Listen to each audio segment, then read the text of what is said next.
हमारे पास एक बीम है, ये मैंने ड्रॉ कर दी, ठीक है। Suppose this beam is A B. अब इसके दोनों एंड्स को हम मान लीजिए फिक्स कर देते हैं। एंड ए इज फिक्स्ड, कुछ इस तरह से दिखा सकते हैं हम, और एंड बी भी फिक्स है, ठीक है। ये सिर्फ हमने एक एग्जांपल लिया आपको जो समझाना है उसके लिए।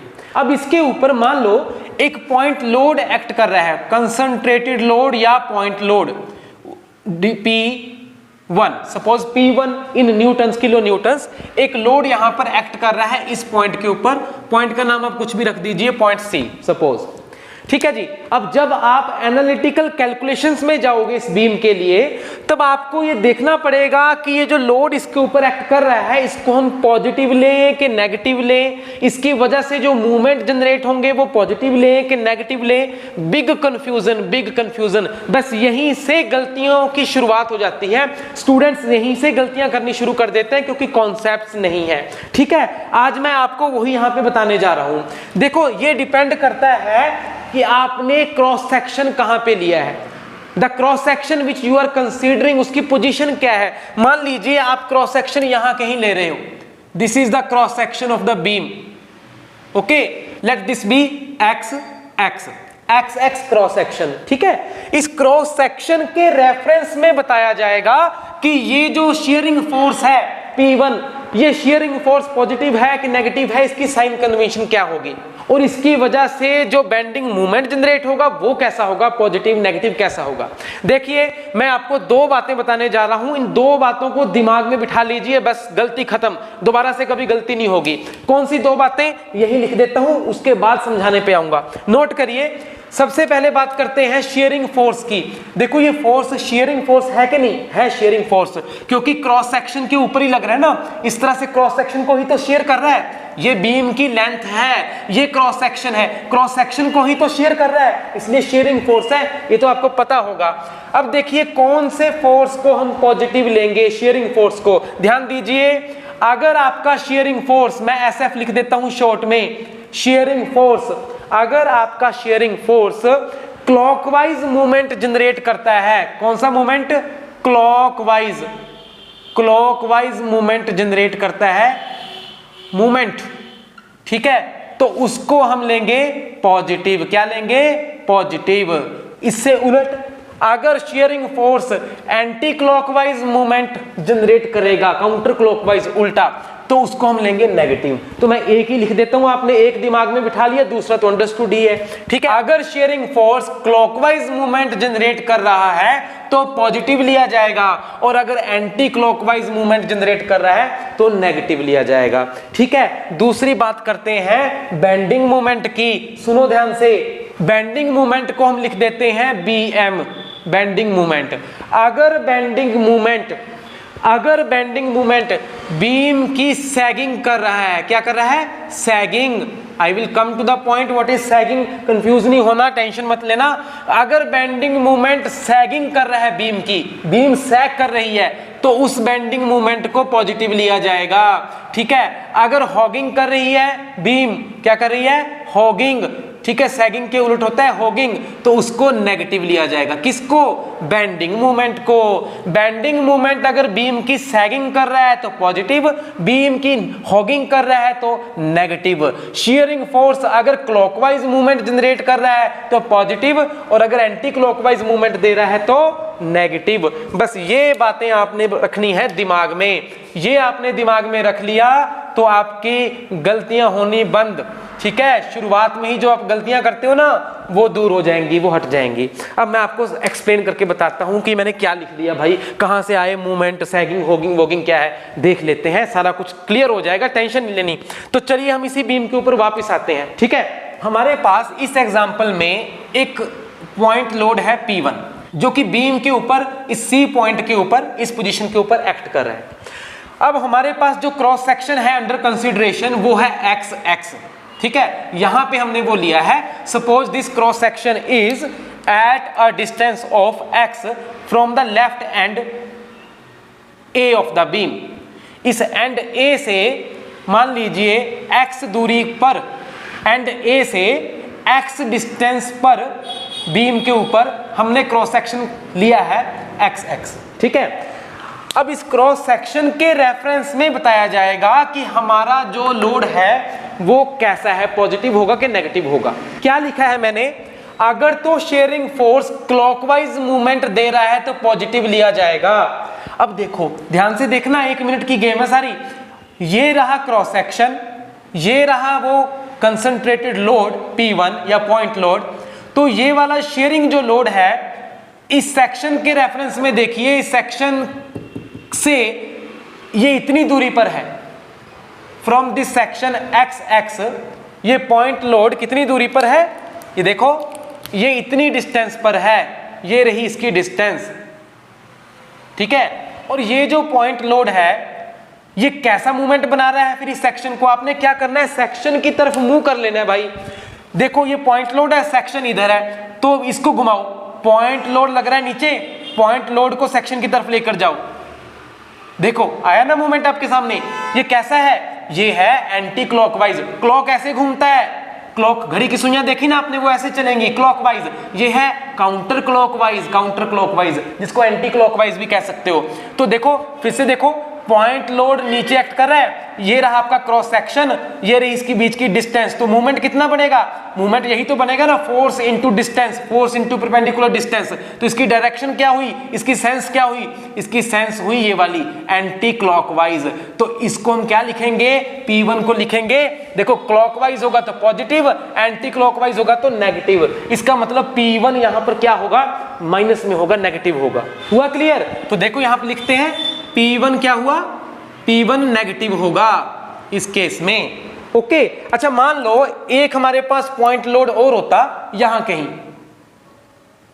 ये है P2, कौन सा पॉइंट लोड है, P2। अब P2 की बात करें और इसी क्रॉस सेक्शन के रेफरेंस में देखें तो इसको हम माइनस में लेंगे कि पॉजिटिव लेंगे। देखो ध्यान से, ये रहा पॉइंट लोड, ठीक है जी, ये रहा क्रॉस सेक्शन, इसका मुंह इधर को करो, कैसे बनेगी, परपेंडिकुलर डिस्टेंस रही ये वाली, ये है परपेंडिकुलर डिस्टेंस, ठीक है।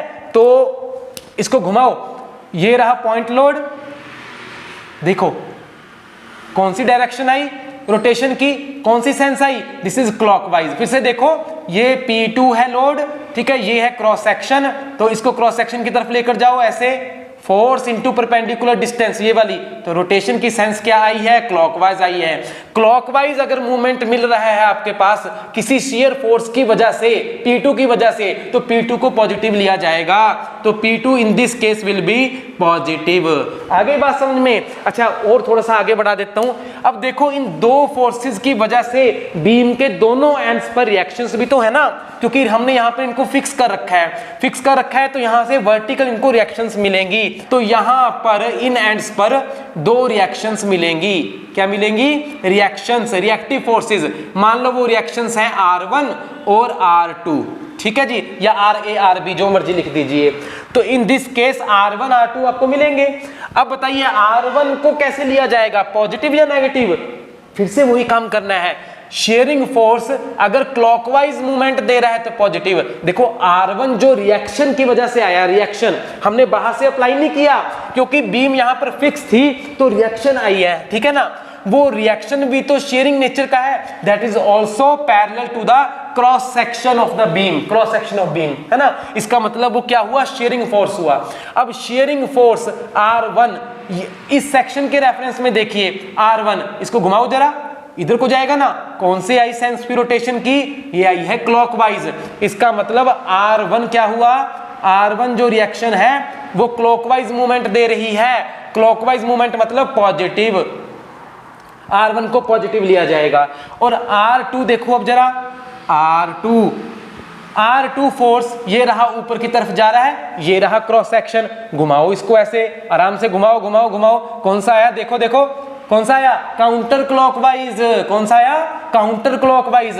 तो काउंटर क्लॉकवाइज है तो नेगेटिव आएगा, नेगेटिव। तो R2 को हम लेंगे नेगेटिव, ठीक है। इस तरह से आपके शेयरिंग फोर्सेस को हम साइन कन्वेंशंस में बांधेंगे, ठीक है। एक मजेदार बात और बता देता हूं, हम बीम को किसी भी क्रॉस सेक्शन पर देख लें, जैसे यहां पर हमने एक्स क्रॉस सेक्शन लिया, ठीक है ना। तो एक्स क्रॉस सेक्शन के लेफ्ट में जितने फोर्सेस हैं और एक्स क्रॉस सेक्शन के राइट में जितने फोर्सेस हैं वो दोनों क्या होने चाहिए, वो दोनों एग्जैक्टली सेम होने चाहिए। बहुत बड़ी बात बता रहा हूं, बीम इक्विलिब्रियम में है। देखो स्ट्रेंथ ऑफ मटेरियल्स में या मैकेनिक्स ऑफ मटेरियल्स में जो भी आप पढ़ रहे हो ना, आपने जो लोड लगाया है वो इस तरह से नहीं लगाया कि आपका सिस्टम फेल हो जाए। आपने लोड इस तरह से लगाया कि इलास्टिक डिफॉर्मेशन के अंडर में रहे। वो इलास्टिक डिफॉर्मेशन के अंडर में, प्लास्टिक डिफॉर्मेशन में कभी नहीं आप लोड लगाते। मैं स्ट्रेंथ ऑफ मटेरियल की बात कर रहा हूं, मैकेनिक्स ऑफ मटेरियल की, ठीक है। हमने यहाँ पे प्लास्टिक डिफॉर्मेशन थोड़ी करनी है, बीम को फेल थोड़ी करवाना है। तो बीम के लेफ्ट में जितने भी फोर्सेज आएंगे इंक्लूडिंग रिएक्शंस, और राइट में जितने फोर्सेस आएंगे वो मैच होने बहुत जरूरी हैं। वो मैच होंगे तभी बीम इक्विलिब्रियम में है, अदरवाइज बीम इक्विलिब्रियम में नहीं रहेगी। अदरवाइज बीम इक्विलिब्रियम में बोलो नहीं रहेगी।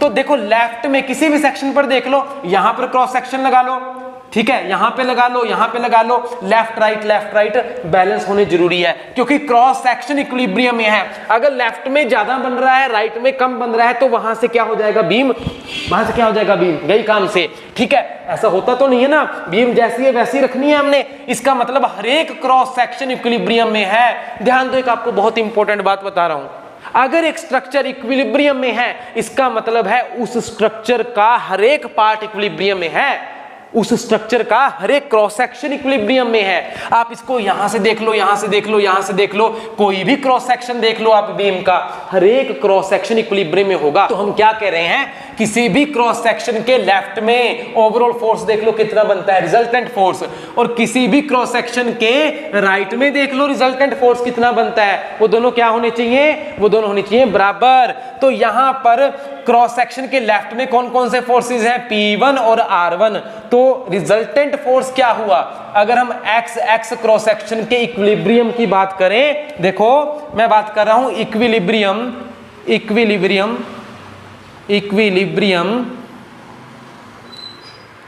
ऑफ क्रॉस सेक्शन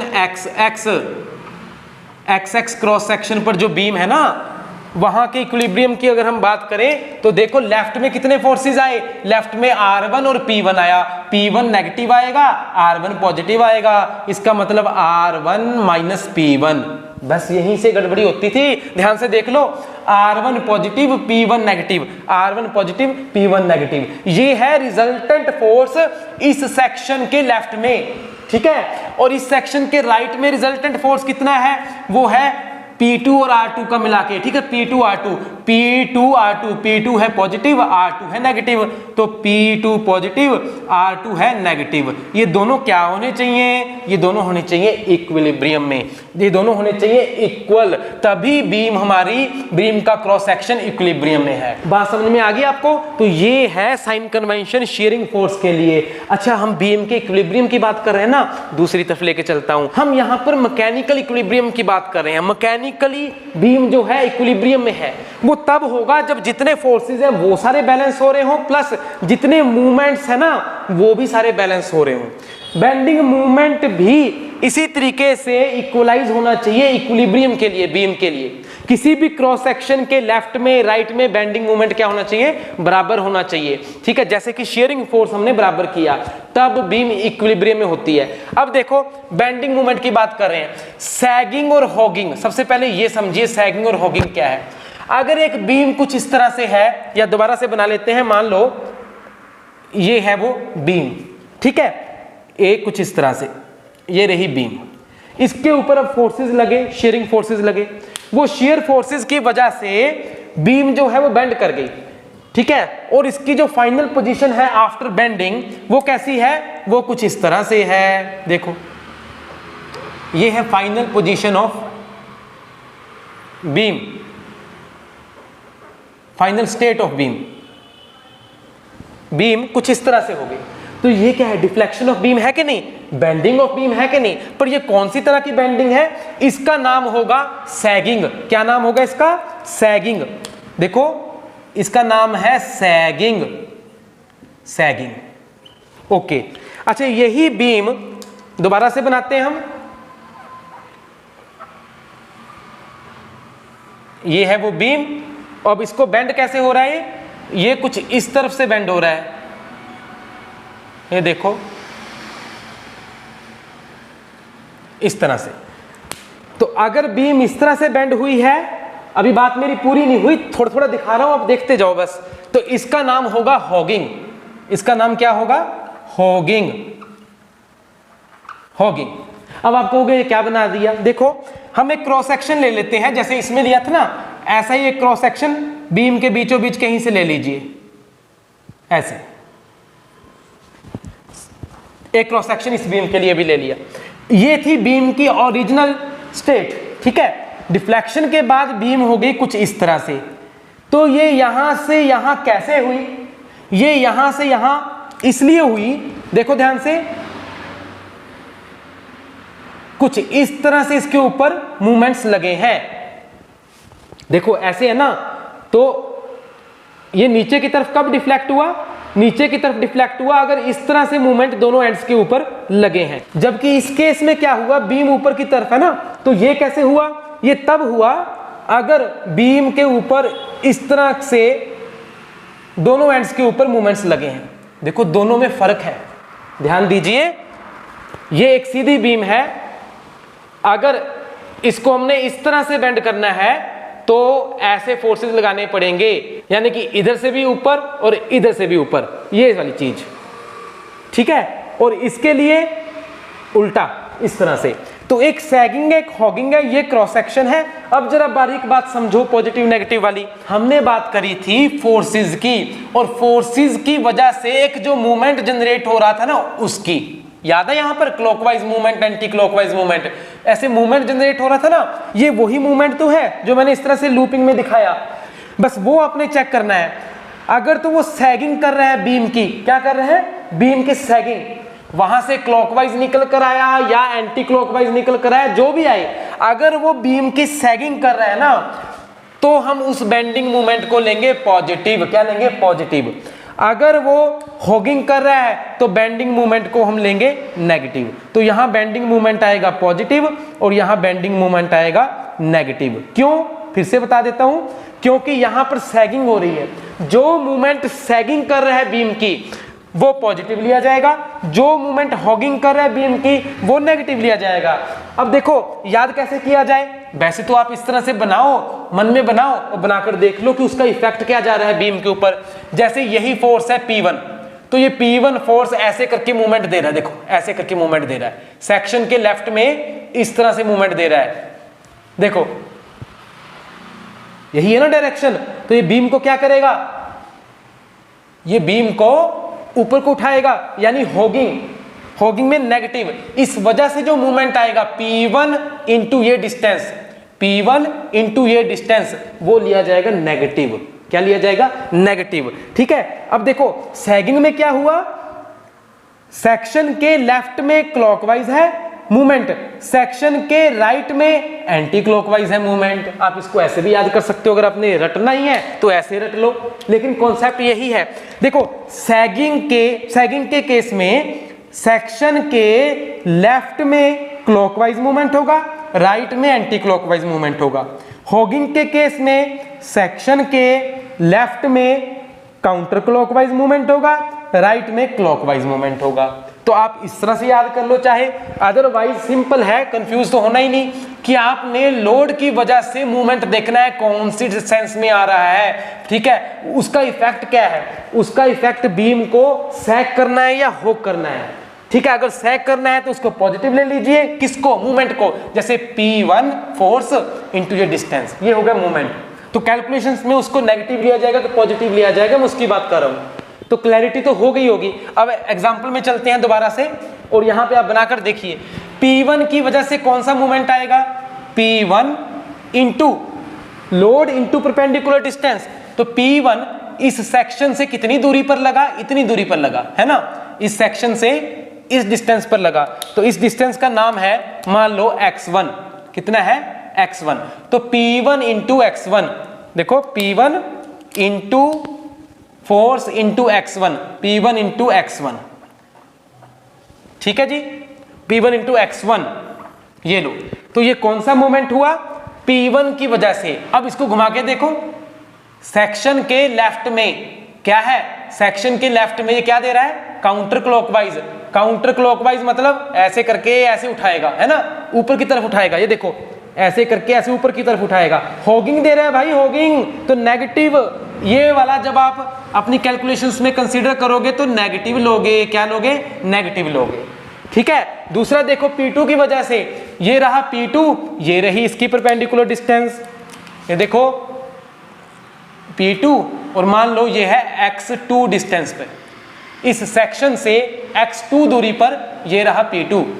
तो P2 देखो फोर्स है P2 और कितनी दूरी पे लगा, x2 डिस्टेंस पे लगा, इस सेक्शन से देख रहे हैं हम, तो ये मूवमेंट बन गया P2 की वजह से, P2 इंटू x2। अब घुमाओ जरा, ऐसे करके घुमाओ, क्या आया, क्लॉकवाइज, और जब क्लॉकवाइज आएगा ऐसे करके ऐसे फिर उठाएगा, ऐसे करके फिर उठाएगा, ऐसे करके बीम को ऊपर उठाएगा ना, सेक्शन के राइट में क्लॉकवाइज, सेक्शन के राइट में क्लॉकवाइज, राइट में क्लॉकवाइज, इसका मतलब अगेन हॉगिंग वही चीज है ना, तो ये भी नेगेटिव आएगा, ये भी नेगेटिव आएगा, ठीक है जी। और उसके बाद रिएक्शंस R1, ये भी तो फोर्स है, रिएक्टिव फोर्स, तो R1 जो फोर्स है ये लगा और इस सेक्शन से कितनी दूरी पे लगा, x दूरी पे लगा, तो मूवमेंट क्या बना, R1 into x, R1 into x, देखो R1 इंटू एक्स, तो घुमाओ, ये आया क्लॉकवाइज, देखो R1 इंटू एक्स क्या आया, क्लॉकवाइज, सेक्शन के लेफ्ट में क्लॉकवाइज, ऐसे करके ऐसे ऐसे, तो सेक्शन के लेफ्ट में clockwise, sagging sagging positive, R1 into x लिया जाएगा पॉजिटिव, ठीक है। और R2 देखो, ये रहा R2, मान लो R2 कितनी दूरी पे है, R2 दूरी है x डैश, मूवमेंट क्या आया, R2 into x dash, R2 into x dash, ठीक है। और सेक्शन के राइट में देखो R2 into x dash, R2 ऊपर की तरफ है, R2 इंटू एक्स डैश, घुमाओ काउंटर क्लॉकवाइज, सेक्शन के राइट में, सेक्शन के राइट में काउंटर क्लॉकवाइज, सैगिंग ही है तो पॉजिटिव, तो इस बेंडिंग मूवमेंट को लिया जाएगा पॉजिटिव जब आप कैलकुलेशंस करोगे। तो इस तरह से आपने साइन कन्वेंशंस का ध्यान रखना है। ये अगर आपने दिमाग में बिठा लिया ना ये फॉर्मूला, बस इधर वाला ही, तो आपसे गलती नहीं लगेगी, बाकी तो मैथमेटिक्स से कर लोगे आप, ठीक है। अब अलग अलग पॉइंट लोड है, यूडीएल है, यूवीएल है, ठीक है, जो अलग अलग हमारे पास लोड्स हैं या रिएक्शन कंडीशंस हैं, उनमें फिर हम सेम चीज को लगा के अपनी कैलकुलेशंस को कर सकते हैं। और bending movement diagram, shear force diagram very easily हम ड्रॉ भी कर सकते हैं, सारा कुछ समझ सकते हैं। करवाऊंगा मैं आपको आने वाले लेक्चर्स में, वही बता दूंगा। तब तक के लिए ये कॉन्सेप्ट्स को आप अच्छे से समझ लीजिए। Thank you very much.